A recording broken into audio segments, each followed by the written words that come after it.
Mac, I'm going to let you lead it off this week. Where are you taking us for your pick this week? You mentioned the much discussed dead cat bounce we often see for fired coaches. And indeed, if you look back since 2020, I did this whole database here to have it ready in case the next coach gets fired. I'll have it all ready. 8-4 since 2020. However, a lot of people don't want to go all the way back to get as big a sample size as possible. I don't know if I did as big as possible, but I did keep going back in the database since the year 2000. There's been 46 times. It's pretty much 50-50. Nothing much to see here. In fact, if you're fading those teams, you're 24 and 22.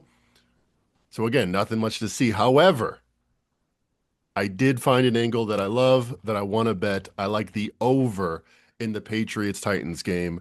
Now, what happens when a substitute comes in to any classroom in America or the world? Maybe not Afghanistan. There's all kinds of things going on there, but most of the places in the world, and a substitute comes in, things loosen up a little bit. Things get a little more playful, and we see that in the over-unders. 28 times it's gone over when a coach has been fired and the substitute comes in. Only 18 times it's gone under. It's gone over by about 2 points a game. And I think the Titans are a great example of that. Cam Ward, they might lose. They might not have the defense that they've shown at different points under Callahan, but I do think they're going to let it rip. What do they really have to lose with an offensive guy, Mike McCoy, taking over the helm? So if you look at teams fired overall, again, 28 and 18, if they're fired in the first half of the season before week 8, there's been 9 times, 6 overs, 3 unders. And if they're home underdogs, this will be the 13th time. There's been 12 prior, 8 overs and 4 unders. 67% of the time we cash this. So that is my best bet. We get a really low number here. Patriots on their third road game in a row.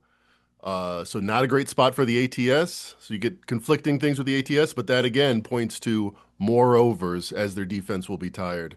So I like the Patriots a lot, but I'm a stay away from the spread here and just target the over 42 Patriots at Titans. Yeah, I'm not sure.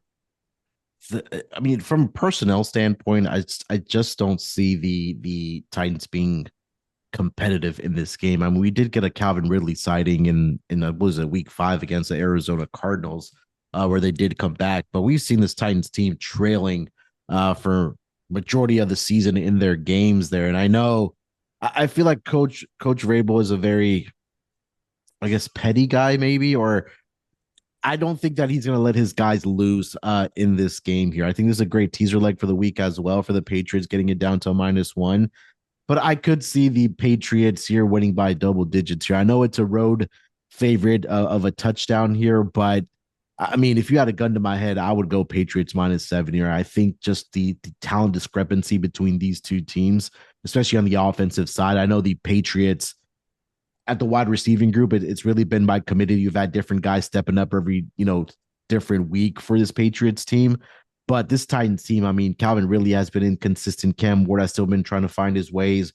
And maybe a lot of that, some of the in-game decisions as far as coaching goes, it does matter, obviously, not only in the NFL, but in any sport. And I think Brian Callahan was pretty much at the bottom of that list there for the Titans, or at least in the NFL. And you mentioned the Mike McCoy being an offensive minded, coach or coordinator now, or now interim head coach for this Titans team. So I think this number is conservative as far as a total, but if you had it on the spread, I would lay it here with the New England Patriots here. Uh, Uncle Dave, you're the Patriots fan slash, Tom Brady Aficionado, fan. I think Yeah, we call them. aficionado. Oh, yeah, that's a great word. That's a great way to put it. What are your thoughts on this game? What do you expect from the Patriots against the Titans? And in particular, Coach Vrabel going up against his former team, if there is a narrative there. Yeah, I don't think there's a huge narrative there. I mean, there may be a bit, but I mean, I'm not gonna use it. And I think a lot of people are quick to fade Tennessee based on the fact that they're just not good. But in fairness, their defense has actually been half decent.